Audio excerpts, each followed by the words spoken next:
Today's lesson title, Priorities and Time Management.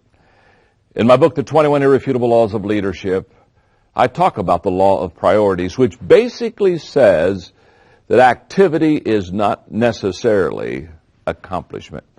In other words, we can be very busy and yet not be very effective. What I discovered in my first church was that's exactly what I was. Very busy, not very effective. In fact, it was a huge frustration to me because I kept asking myself, how can I prioritize my life? I really didn't know how to do it. In fact, I thought about my college courses and what I had, and I began to apply them to my ministry, and I realized that I was doing things that I was not good at. I was doing things that maybe the church wanted me to do, but I really wasn't effective in those areas. It was not my strength zone. And one of the first things I learned about priorities is that you need to find out what you do well and then prioritize around your strengths, not around your weaknesses. I do not know of a lesson that you can learn in leadership that's more important than prioritizing your life, because that's what leaders do. Leaders every day have to ask themselves one question. What's the main event?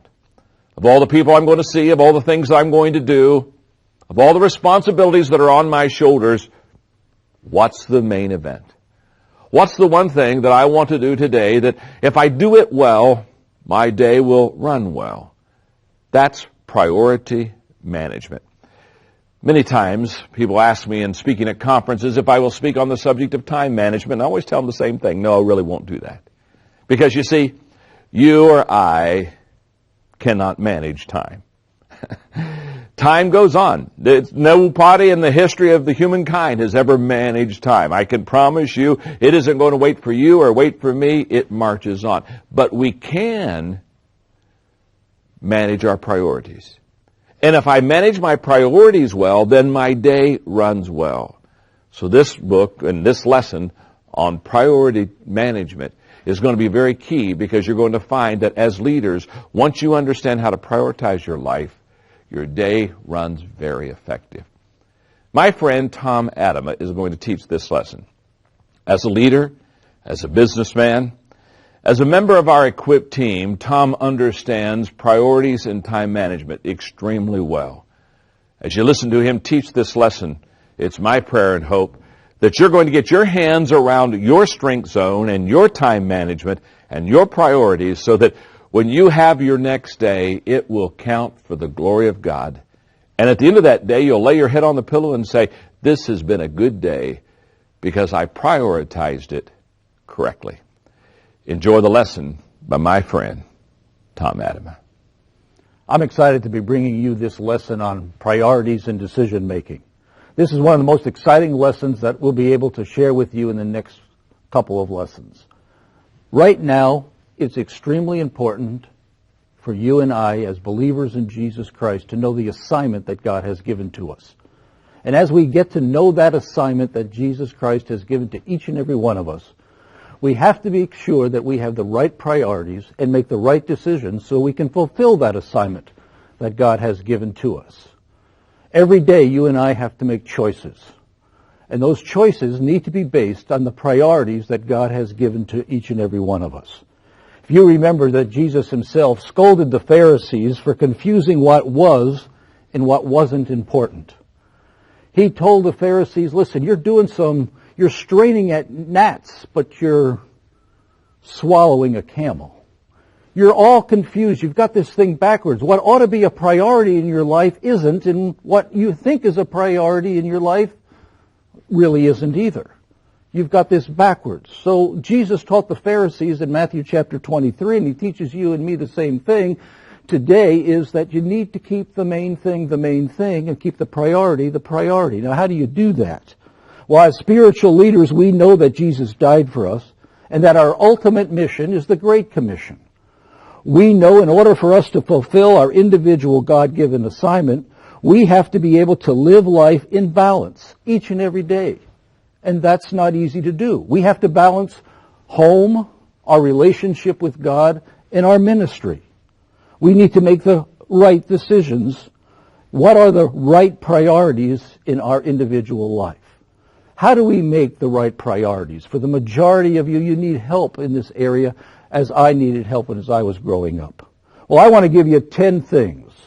Just 10 small little items that might seem simplistic, that might seem easy, that might seem, man, why am I doing that? Well, the reason you're going to take these 10 things down and write them down and study them together is because they're going to revolutionize your life.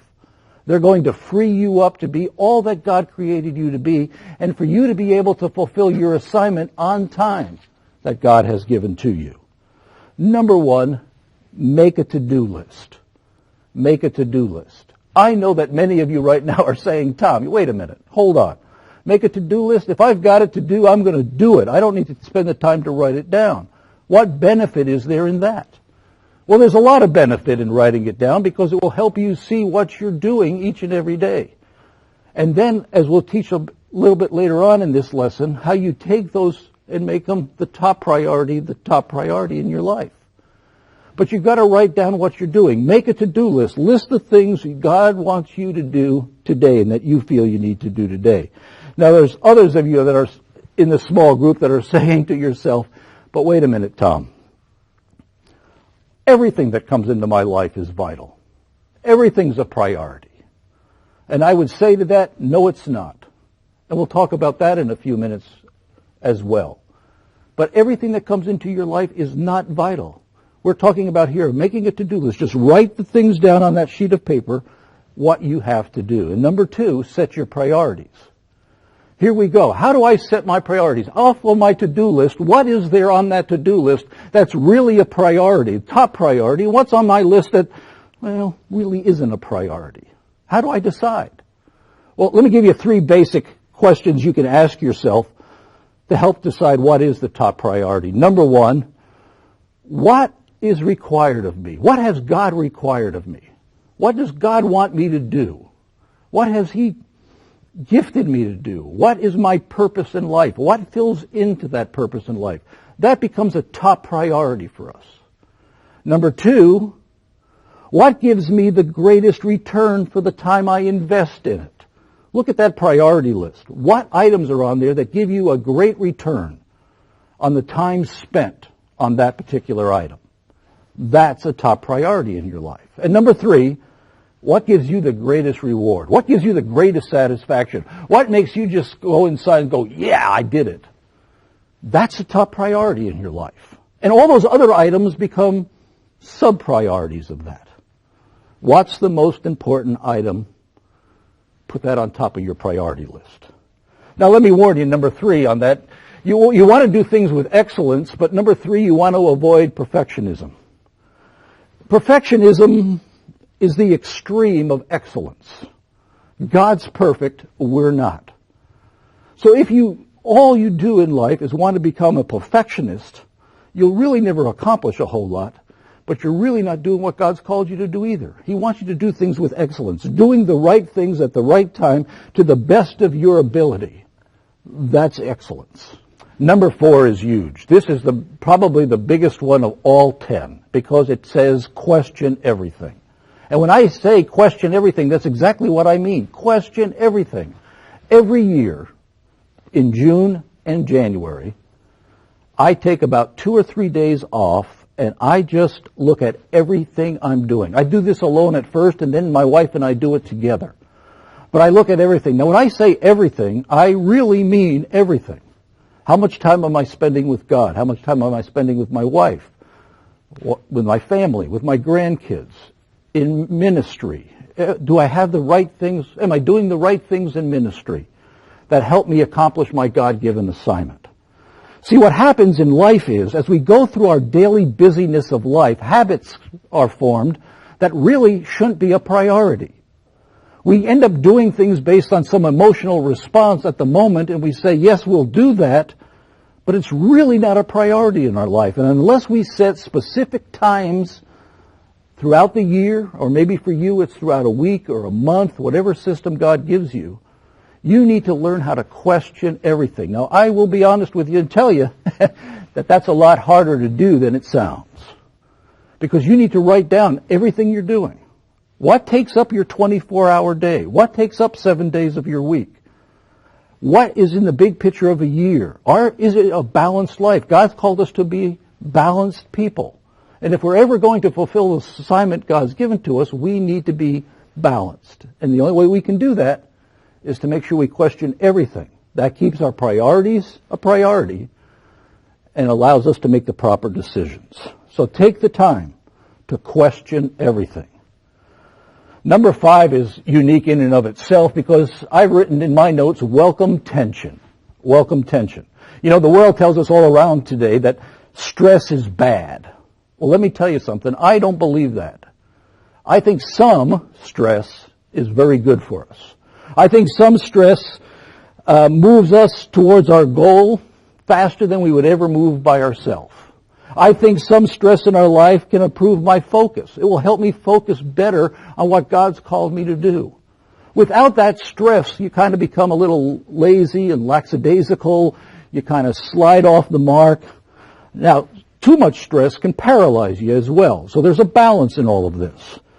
And we want that stress to enable us to do our ministry, our job more effectively in fulfilling that assignment God has for us. So welcome tension. Number 6. Yeah, I think this one fits into that old adage that might be true. Cleanliness is next to godliness. This says avoid clutter. Clutter will get in the way of what you're doing in your everyday life. Now that's true mentally as well. Clutter in our thinking helps us to think unclearly. It gets us off focus. Clutter on our desk wastes time. We're not able to go around and find the piece of paper we need or the phone message or whatever the case may be because we're hunting through all this clutter in our lives. So what we want to do is we don't want to waste time searching for things. We need to put everything in its proper place at its proper time. Keep our lives clean and as pure as we possibly can. Number 7, avoid procrastination. Avoid procrastination. Do the first things you need to do first. You know, when I was growing up, my dad taught me early on in my life, and I thank him for it each and every day, to do the hard things in life first. Do the things that God's called you to do that are extremely difficult for you to do, but they are a priority in your life, or in my life, and we have to do them quickly.